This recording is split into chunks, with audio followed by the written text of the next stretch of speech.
Il 14 aprile del 1912 si inabissò il Titanic, la nave costruita a Belfast e partita da Southampton, non chiaramente un porto piccolo come quello di Porto Empedocle, dove ci troviamo in questo momento.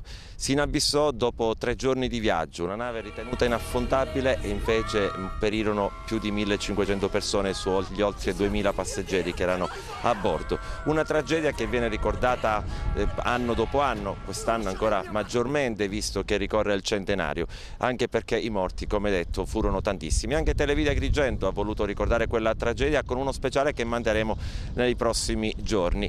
È possibile che comunque quello che successe 100 anni fa al Titanic possa verificarsi anche oggi? Lo abbiamo chiesto al sottotenente di vascello della Capitaneria di Porto Empedocle, Sebastiano Sgroi.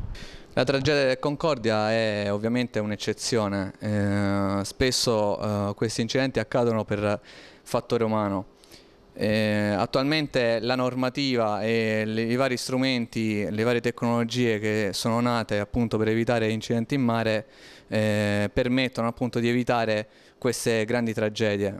Infatti, se vediamo la differenza tra il Titanic e il Concordia, possiamo notare che la differenza di morti è immane. Questo dovuto anche a un